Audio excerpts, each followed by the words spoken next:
If you're a new driver who's been driving a while, or you've passed your driving test a while ago but still lacking that confident edge, or God forbid you're still rocking P plates, I've got 10 tips that will take you from newbie driver to pro. Tip number 1, your pedal pivot point. This is the heel anchor technique. What I see a lot of people doing, especially on lessons, especially when they've come from other driving instructors, is not anchoring their heel into the floor. Let me show you what I mean. When you're learning to drive, it probably feels natural to use the pedals like this. You'll be pressing the clutch down and lifting it again with your heel elevated from the floor. And then when you go to accelerate, or if you're in an automatic car, you'll be pressing the accelerator and moving to the brake like this.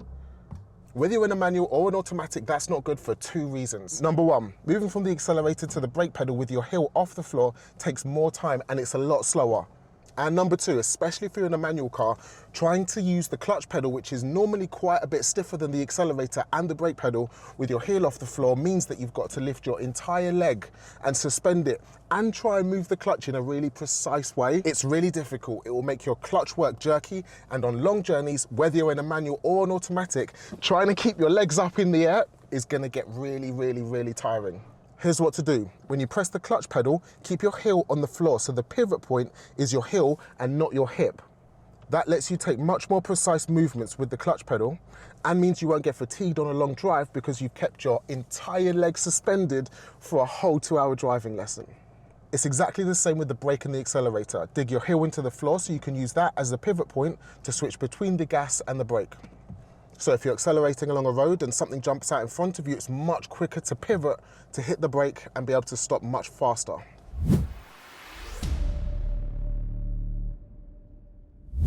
Next, you will have heard your instructor talk about this on multiple lessons, and it sounds like something that's not relevant to you.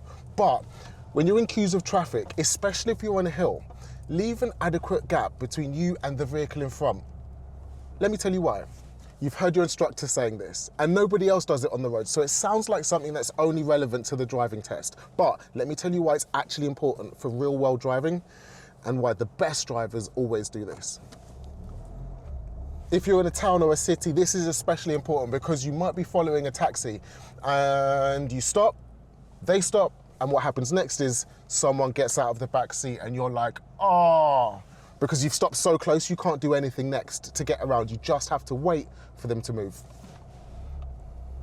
The other thing that you'll find is really common is people just pull over without indicating whether to stop at the shops, to stop to pick up a friend. And that means that if you stop too close to them, now you've got to reverse. You'll be fuming for the rest of your journey when it could have just been easily avoided. So I'm following this big high-sided van in front of me. I'm leaving adequate space. They're gonna stop, so I'm gonna stop about here. That gives me ample room to move around them if they decide to stop, pick up passengers they've broken down, and especially if I'm on a hill, if they roll back, I can hoot and not be in too much danger. Great driving isn't just about getting yourself from A to B, it's about putting yourself in as little danger as possible. Okay, sure, if someone rolls back into you on insurance, that's automatically their fault, but what will happen is you'll have to have your car repaired, you'll have to go through insurance paperwork, and it will be logged that you've had an accident, which means your insurance premiums will go up anyway. That's not fair, but it happens. So if you can put yourself in as little danger as possible and try and reduce the chance of you having an accident, even if it's not your fault, you're gonna be much safer on the road, you're gonna pay less for insurance, and you're gonna be the kind of driver that your friends and family won't mind being a passenger of. So, give yourself ample room in traffic.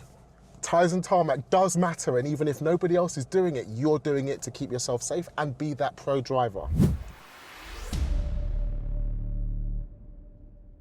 This tip's great. Not a lot of people know this one, but when you're filling up your car, you could be inadvertently putting loads of grime, grit, and muck into your fuel system by not following this one trick. Let me show you. When you're at the petrol station and you take out your fuel filler cap, what do you do with it next? Rest it on the floor where it's going to pick up grime, grit, and debris? Or did you know that there's a hook or a slide on every single car where you can rest your fuel filler cap to keep it safe, to keep it free from dirt and dust, so that when you put it back in, you're not exposing foreign bodies into your fuel line. The hook or slot for your fuel filler cap might not look the same as it does on my car, but find it on yours and start using it. And while we're on the subject of fuel, stick around. I've got another really useful petrol station hack for you coming up in a second.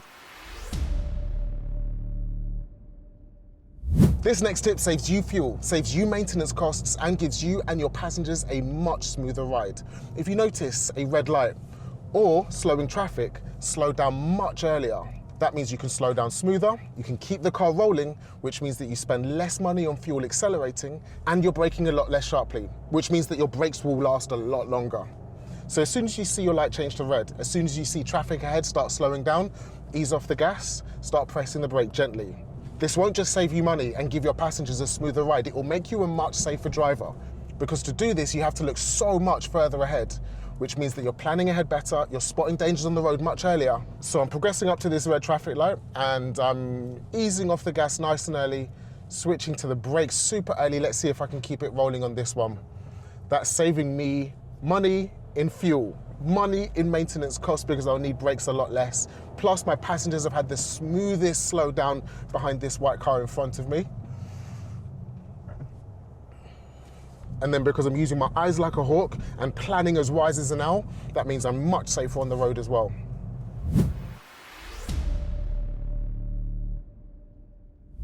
This might be the tip I've given out to the most new drivers, and it's the best car accessory that you can buy and keep in your car.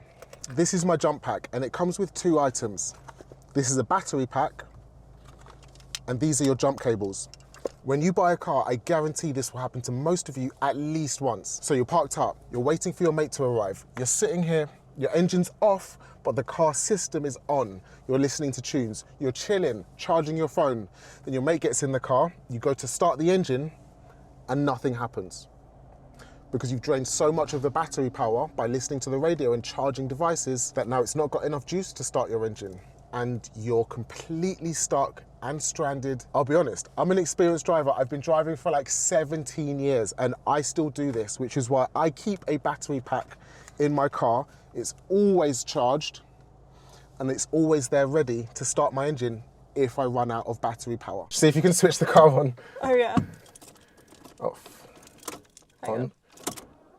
Oh, I killed the car. Wait, what? I killed the car. So yes, you can see this literally happens all the time. I was waiting for Annie so long, it wasn't her fault, her train was delayed. That the battery died, I couldn't start the engine, and if I didn't have this, we would have been stranded and I would have had to call breakdown and cancel. She actually asked me for the Amazon link so that she could go and buy this one and have it in her car as well. I went to find it. It's been discontinued, which is unfortunate because it's a good one. It wasn't expensive, it was about £40. But have a look, buy one for yourself, and here's how to tell if it's a good one. It doesn't have to be expensive, it just has to be rated to start the size of your engine. So let's say you've got a 1.5 litre petrol car or a 2 litre diesel car, this has to be rated to start your engine size or bigger. It's super simple, the jump leads plug into the jump pack, the black clamp goes on the black or negative terminal of your battery, the red clamp goes on the red or positive terminal of your battery. On some jump packs you have to turn them on, but this one turns itself on as soon as you've connected it to the car. Then all you have to do is get back in your car, make sure the car is secure, handbrake on and car in neutral or park, switch the engine on, the car will start, disconnect the jump pack and close the bonnet. Then most importantly, don't forget to recharge it again before storing it in your car for next time. This next tip is so simple, but so useful. If you've just got a brand new car, I guarantee you forget all the time which side your fuel filler cap is on. So you pull up to the petrol station and then you're like, is it, or is it? And you can't remember. And you're trying to glance and peer out of your mirrors to see if you can see it, but there's no clue because the way the mirrors curve, you actually can't see which side your petrol fuel filler cap is on. Did you know that that arrow shows you and points to the side where the fuel filler cap is? Let me show you. So we've got the arrow on the right. If I open the door and jump out, there's the fuel filler cap on the right. You might be saying, oh, Francis, I know where my fuel filler cap is. I don't need the arrow. I don't need to remember this tip, but I guarantee if you borrow a car, if you rent a car, if you hire a car, then you'll need this tip. So keep it in mind and save it for later. Here's my next tip. Really experienced drivers know that the real test isn't speed, it's smooth. Smooth cornering, braking, and accelerating. If you're smoothly driving, then you're gonna not only impress a pro, but you're gonna be a pro. I guarantee nobody on earth is gonna be impressed by you yeeting your car around the town. But if you can drive smoothly, if you can take corners smoothly, if your passengers don't even feel the gear changes, I guarantee that's what's going to be impressive. As you're approaching speed bumps, gently braking to make it as smooth as possible. When you take a corner, signal early, brake early, check your gear and choose the correct one early, and smooth out your steering so much that your passengers can fall asleep in the back. That is the mark of a great driver. Of course, really smooth pro driving takes practice, and you probably won't nail it while you're on your driving lessons. You probably won't have it down as soon as you pass your driving test either. But if you continue to persevere and really practice on smoothing out every single aspect of your driving, then you'll be a pro driver in no time. Ah, like butter.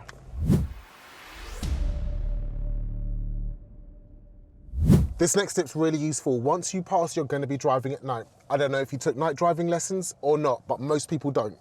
And quite often when you're driving at night, there'll be a car behind you whose headlights are dazzling you because it reflects off the rearview mirror and gets into your eyes. And it's so distracting, and it really takes your attention off the road ahead. What it also does is it stops you being able to see. It completely ruins your night vision. So when that car moves away again, you now have a much worse view of the road because it's burned into your retinas. But don't worry, your rear view mirror has a secret switch, not so secret, because I'm going to tell you about it now. Flipping this tab changes which surface reflects light to you, meaning that you get less glare and you can see more of what's in front of you on the road.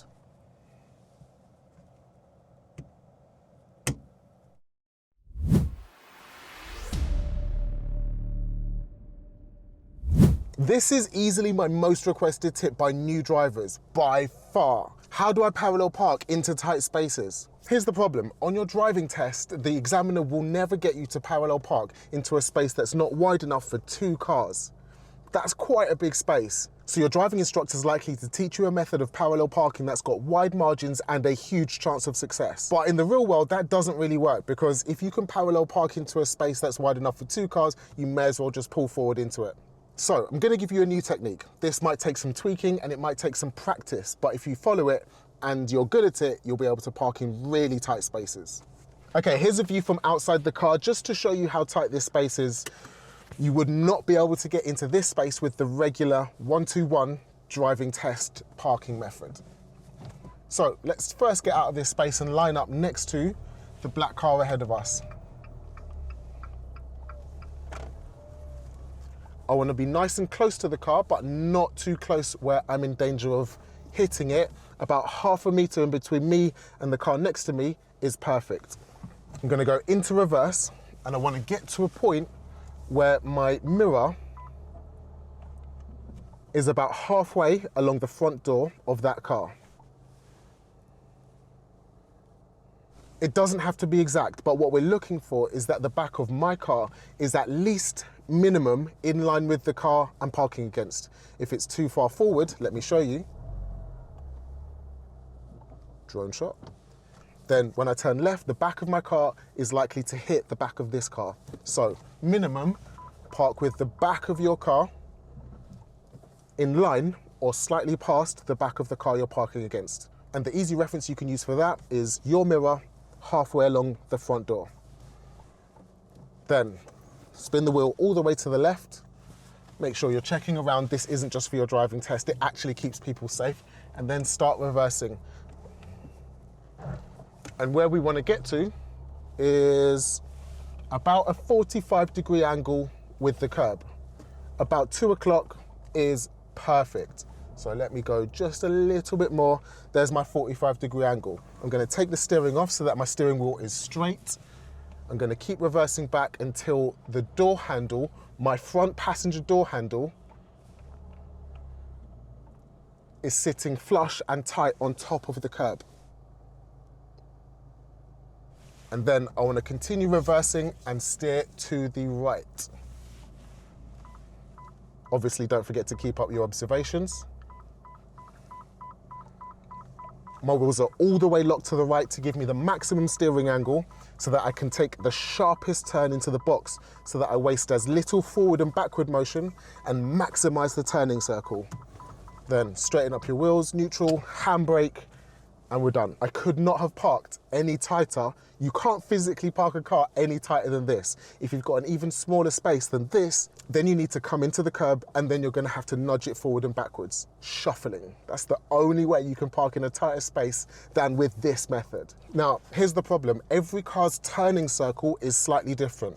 One car will turn more full lock than another car. One car will be slightly longer or slightly shorter than another car. So this won't work exactly the same in every single car. That's the problem with using reference points. That's the problem with using techniques and methods to get your parallel parking done, or any other maneuver for that matter, because the car that you get in is going to be very different to your driving instructor's car, unless you actually just get the same car as your driving instructor. So here's how to adjust it. You've come back to your 45-degree or 2 o'clock angle. You've moved it back towards the curb in a straight line so that the door handle is over the curb. You've turned right, but the car ends up too far away from the curb.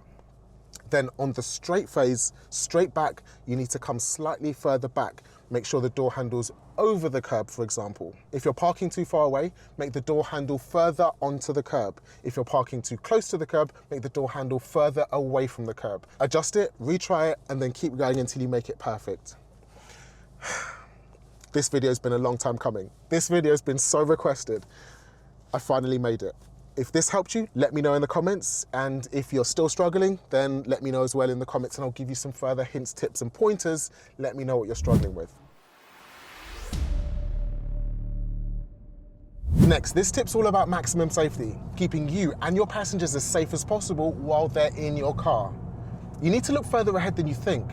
Hear me out. Subconsciously, you do a thing. When you're nervous, especially if you're a new driver, you're going to be nervous about trusting your skills on the road. You're going to just be a nervous driver, and that's okay. But there's one thing that your body does that you're probably not aware of that's making you unsafe on the road. When you're nervous, the sphere of what you've got to deal with and process in your head gets smaller. When you're walking around and there's no dangers or hazards around you, your brain's going to be scanning far ahead of you. But when you're nervous or something's about to happen, your sphere of consciousness gets smaller and smaller and smaller until what you've got to think about is so small that you can process that along with whatever else is the danger ahead of you. What does that mean for you? When you're nervous and driving, what you're aware of, the sphere around you, the 360 picture, the mental image in your brain is going to be quite small. Your eyes are going to be dipped down because that's as far as your brain is currently processing. You won't be doing it consciously, it's subconscious. But what that means is if you're only planning the 360 picture around you 10 meters away from your car, you're going to be missing a lot of things on the road. When you recognize that you're nervous, and this works for driving tests as well, you're nervous, so you know and you understand that my sphere of consciousness is much smaller. Raise your eyes up again. Think. I'm nervous. I need to consciously lift my head and lift my eyes and start planning further forward again. New drivers will be just staring at the car in front, but experienced drivers are scanning far down the road to spot hazards before they even become a problem. And if you're doing that too, then you're going to be much safer and you're going to feel like a pro driver as well. Which driving tips did you know? And which ones are you going to implement to try and take your driving from novice driver, P-plate driver to pro driver? Let me know in the comments. If you've just passed your driving test, then this video is going to help you loads as well. It's going to give you loads of hints, tips, knowledge, and information to help you be safer, more confident, and more relaxed on the road. I'll see you in the next one. Thanks, peace, bye.